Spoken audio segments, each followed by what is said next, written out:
The state of our state is strong, it is resilient, and our outlook is very, very bright. Today on Inside Utah Politics, what is the state of the state? We just heard what Utah Governor Gary Herbert thinks. He's here to take a deeper dive into his annual address. And we are 1 week into the legislative session, so what's going on behind the scenes with the biggest and most controversial issues? Former Speaker of the House, Greg Hughes, and former Senator Jim DeBacchus will offer up their perspectives in our panel discussion. Time now for Inside Utah Politics.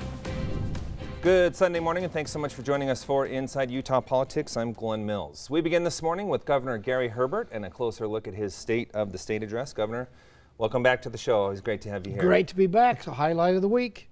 Well, I'll believe that anyway. All right, appreciate that. Okay, so you had some kind of lighthearted moments in your speech last night. One, you were mentioning how glad you weren't in the same condition that you were last time around with the kidney stones, but also, you know, you mentioned the dysfunction in Washington, D.C.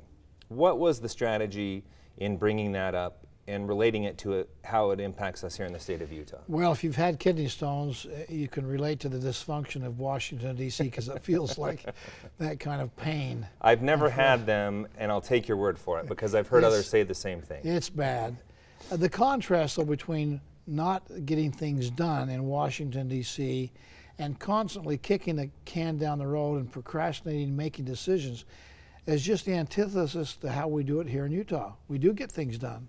We're doing a lot of great things, and we come together with the legislature, the executive branch, local governments, the private sector, and consequently we have the healthiest economy in America, the most diverse economy in America, making significant strides in our infrastructure, roads and transportation, significant improvement in our educational achievements.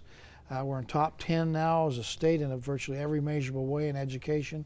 We've been doing some good things on air quality. We're going to do some even better things with air quality. So we've been doing a lot of great things over the last few years, and thanks to everybody who's part of the Utah team for actually rolling up their sleeves and getting things done. As part of that, we've seen a $1 billion surplus, and you talked about tax reform. I've heard you say over and over, as well as legislative leaders, in fact, I may be thinking this even in my sleep now, broaden the base, lower the rate. Obviously, you made the connection between Uber and Lyft, services like that that are not being taxed right now, that you would like to look into bringing some of those more into a taxable income and then lowering the rate. What would you like to see the rate lowered to? Well, we have the ability, putting everything on the table, to lower the rate from 4.85, which it is today, down to 1.75. That's, 64% cut, nearly 2/3. And the idea behind broadening the base and lowering the rate is if we do that correctly, everybody virtually will have a tax cut. 9 out of 10 Utahns will have less sales tax to pay next year than they had this year. So that, I think, is win-win. It helps us to be sustainable going forward. Our tax situation on sales tax is obsolete. It's not equitable. I gave the story of if we talked about people going to restaurant friends. In 1980, if you had 10 friends that went out to dinner, 7 of the 10 would pay for the meal. Today, if you go out to dinner with the same 10 friends, only 4 of them pay for the meal and the other 6 don't pay anything. That's not fair. That's an illustration of why we need to, in fact, modify and improve our tax system. And you estimate that would be a $225 million tax cut. You and the Speaker seem to be on the same page there, but some Republican lawmakers during caucus on Thursday question whether or not that was a reality. Do you think that is a reality and that you can get that done this year? I think it certainly has the possibility, and I'm hopeful that we can do something of significance. Let's not kick the can down the road. We're not in a crisis mode now. Now is the time to, in fact, make some adjustments and changes which will have minimal impact on the economy, which really is the goose laying the golden eggs. We've got the most diverse, healthy economy in America today. We're going to continue to produce additional revenues, and we are able to invest it in appropriate places like education, infrastructure, and give some of it back to the tax-paying public in the form of a tax cut. $225 million is kind of the marker out there, but we can do it if we have the courage to do it. When we talk about the surplus, the main message from Democrats on Wednesday night after the State of the State was We are in good times right now. We have this extra money. So why not spend that on Medicaid expansion, which is another huge issue right now? Obviously, Prop 3 passed by the voters. You mentioned in your address that we need to move forward fiscally sustainable way with some common sense adjustments. What are those common sense adjustments that you have in mind? Well, keep in mind, tax modernization, tax reform has to do with what are we doing now and what can we do better in the future, which will allow the economy to continue to perform and grow and expand. And so when we talk about Medicaid, which is a separate specific issue, we just want to make sure as we embrace this program, which has been imposed upon us by initiative, that we do it in a way that we can afford what we're buying today and afford what we're buying tomorrow and the next day and the next years. Right now, the fiscal analysts tell us that even with the tax increase that was imposed, which generates about $90 million of new money a year in sales tax, by the second year we'll start to go upside down.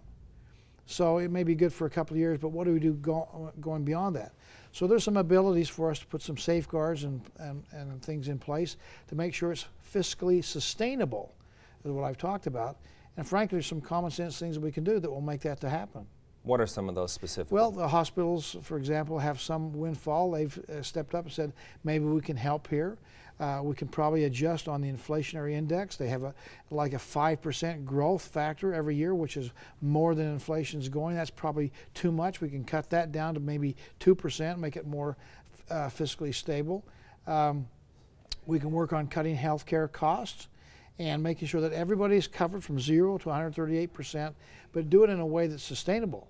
That's the main thing. And who doesn't want it to be sustainable? I don't think this is even an argument. When you talk about up to 138%, are you talking from 100 to 138 on the exchange as it is now, or true Medicaid expansion up to 138%? Well, true Medicaid expansion versus false Medicaid expansion? No, what I meant by that is as spelled out under the Affordable Sure. Care Act, which Prop 3 also Yeah, I know what spells you out. mean. We want to make sure that people are covered.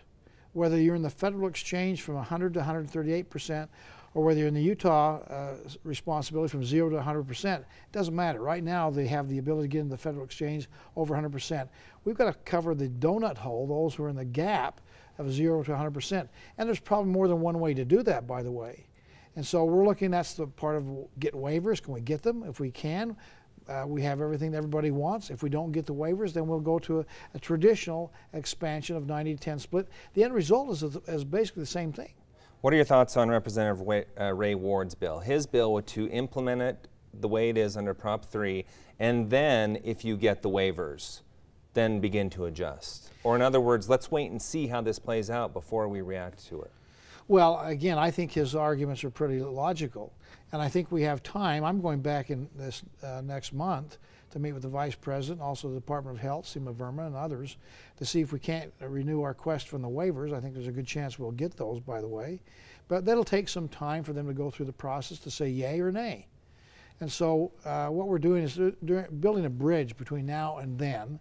That may take 4 or 5 months, so a bridge that we need to put in place, which we can do with the 70-30 split. But that doesn't mean we have to delay implementation. And so what Ray Ward is saying is, let's build the bridge for as long as we need it till we get an answer from the federal government on, are you going to give us the waivers or not? And then we can react to that. Isn't the 7-30 split, though, when we talk about fiscally responsible, going to cost the state more to go 70-30 as opposed to a 90-10? Yes, it will. There's pros and cons on that. But some of that was, the hospitals have stepped up to say, we'll help defray some of those costs. So they'll put $15 million, maybe $20 million into the kitty to help us build this bridge. They don't want to be there permanently, but they're willing to step up and say, we'll help you get from here to completion of the bridge until we get an answer from the federal government. Yes, your waivers have been approved, or no, you're not, or a combination of the above. Okay, we've run out of time in this segment, but you're going to stick around for another one right after the break, so we will get to that. We'll be right back with more with Governor Gary Herbert. Stay with us.